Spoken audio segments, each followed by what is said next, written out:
iPhone 18 Pro series එකේ හැම දෙයක්ම මේ වෙද්දි ලීක් වෙලා ඉවරයි. ඉතින් ඔයාලට අහන්න ලැබෙන්න ඇති දැනට සති කීපයකට විතර කලින් Tata කම්පැනියට හැකර් ප්‍රහාරයක් වුණා. ඉතින් මෙතනදී Apple කම්පැනියට අයිති GB 630ක විතර ෆයිල්ස් dark web එකට රිලීස් වෙලා තියෙනවා. ඉතින් මේ දේවල් එක්ක 18 Pro series එක launch කරන්න කලින්ම අපිට දැන් ෆෝන් එකේ pricing ගැන, display එක, performance, internal structure එක, camera setup එක, display size එක, ඉතින් මේ හැම දෙයක්ම colors හැම දෙයක්ම අපිට ෆෝන් එක launch කරන්න කලින්ම ඉන්ටර්නෙට් එකේ බලාගන්න පුළුවන්. මොකද හැම දෙයක්ම ලීක් වෙලා තියෙනවා. ඉතින් අපි අද මේ වීඩියෝ එකෙන් කතා කරමු මොනවද අපිට 18 Pro series එකේ බලාගන්න පුළුවන් වෙන්නේ කියලා. මොනවද ලීක් වුණ දේවල් කියන එක අපි අද මේ වීඩියෝ එකෙන් ටක් ගාලා කතා කරමු.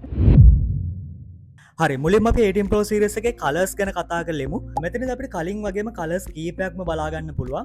ඉතින් මේ පාර hero color එක විදියට මේගොල්ලෝ release කරන්නේ dark cherry කියන මෙන්න මේ color එක. මේක තමයි මේ පාර hero color එක වෙන්නේ. ඉතින් ඔයාලා දන්නවා 17 Pro series එකේ colors කීපයක්ම ආවා. එතනදී hero color එක උනේ මෙන්න මේ cosmic orange කියන color එක. ඉතින් ඒ වෙනුවට තමයි මේ පාර dark cherry කියන මෙන්න මේ color එක මේගොල්ලෝ hero color එක විදියට release කරන්නේ. මීට අමතරව අපිට බලා ගන්න පුළුවන් මෙන්න මේ light blue කියන color එක, silver color එක. ඒත් එක්කම සමහර ලින්ක් වල සඳහන් වුණා black color එකකුත් මේගොල්ලෝ ඉන්ට්‍රොඩියුස් කරන්න හිතාගෙන ඉන්නවා කියලා. ඉතින් කොහොම නමුත් අපිට colors 3ක් හෝ 4ක් මේ වගේ colors කීපයක් අපිට මේ පාරත් iPhone 18 Pro series එකේ අපිට බලා ගන්න පුළුවන්කම හම්බෙයි. කැමරා එක පැත්තට ගියොත් මේගොල්ලෝ කැමරා setup එකෙත් ලොකු අප්ඩේට් එකක් කරලා තියෙනවා. selfie කැමරා එක 18 megapixel වල ඉඳන් 24 megapixel දක්වා ඒක වැඩි කරලා තියෙනවා. rear camera setup එක ගත්තොත් එහෙම 48 megapixel lenses 3ක් අපිට බලා ගන්න පුළුවන්කම හම්බෙනවා. ඉතින් මෙයාලා කියන මේ lenses වල aperture එක මේගොල්ලෝ වැඩි කරලා තියෙනවා කියලා. ඔයගොල්ලෝ දන්නවා කැමරා එකේ aperture වැඩි කරාම බාහිර එළිය ඇතුළට එනවා වැඩි. එතකොට ෆොටෝ එකේ ක්වොලිටි එක තව තවත් වැඩි වෙනවා. ඉතින් මේ දේවල් එක 17 Pro series එකේ කැමරා setup එකට වඩා 18 Pro series එකේ කැමරා setup එකේ ලොකු අප්ග්‍රේඩ් එකක් අපිට බලා ගන්න පුළුවන්කම හම්බෙයි. 18 Pro series එකේ thickness එක ගැන කතා කරොත් එහෙම මේ පාර 9mm තරම් ලොකු thickness එකක් අපිට බලා ගන්න පුළුවන්කම හම්බෙනවා. ඉතින් ඔයාලා දන්නා 17 Pro series එකේ 8.8mm තරම් ලොකු thickness එකක් අපිට බලා ගන්න පුළුවන්කම හම්බුණා. ඉතින් 8.8mm thickness එකක් කියන්නේ සෑහෙන්න ලොකු thickness එකක්. ඉතින් ඊටත් වඩා වැඩි දැන්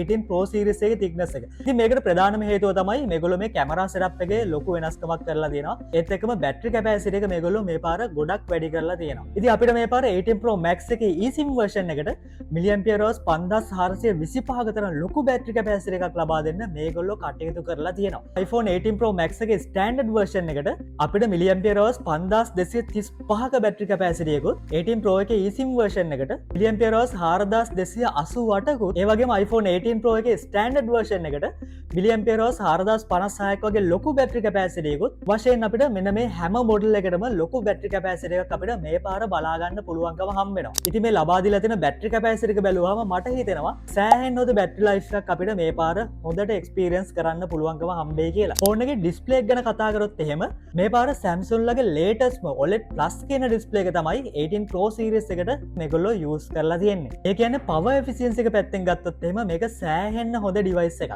ඒ වගේම මේකට පුළුවන් වෙනවා අපේ battery එක use වෙන එකත් සෑහෙන දුරකට අපිට ඉතුරු කරලා දෙන්න. right. තව දෙයක් කියන්න ඕන මේ පාර මේගොල්ලෝ dynamic island එකෙත් සෑහෙන ලොකු වෙනස්කමක් කරලා තියෙනවා. කලින්ට වඩා ටිකක් පොඩිවට තමයි මේ පාර 18 Pro series එක අපිට dynamic island එක බලා ගන්න පුළුවන්කම හම්බෙන්නේ. 18 Pro series එකේ performance පැත්ත ගැන කතා කරොත් එහෙම මේකට හම්බෙන්නේ A20 Pro කියන 2 nanometer process එකේ පළවෙනි වතාවට හදපු chipset එක තමයි මෙන්න මේ 18 Pro series එකේදී අපිට බලා ගන්න පුළුවන්කම හම්බෙන්නේ. ඉතින් මේකත් එක්ක සෑහෙන්න හොඳ power efficiency එකක් අපිට මේ ෆෝන් එකේදී බලා ගන්න පුළුවන්කම හම්බෙයි. ෆෝන් එකේ RAM එක ගැන කතා කරොත් එහෙම 12GB RAM එකක් අපිට 18 Pro series එකේ බලා ගන්න පුළුවන්. ඒ වගේම ෆෝන් එකේ storage එක ගැන කතා කරද්දී අපිට 256GB storage එක ඉඳන් 2TB storage එක දක්වා storage options මෙතනදී අපිට බලා ගන්න පුළුවන්කම හම්බෙනවා. ඉතින් මෙතනදී performance එක ගැන කතා කරද්දී 256GB ෆෝන් එකේ සහ 512GB ෆෝන්ස් වල performance එක ටිකක් වැඩි 1TB සහ 2TB ෆෝන්ස් වලට වඩා. මොකද මේගොල්ලෝ මේ ෆෝන්ස් වලට පාවිච්චි කරන්නේ ටිකක් ස්පීඩ් එකෙන් වැඩි ඒ වගේම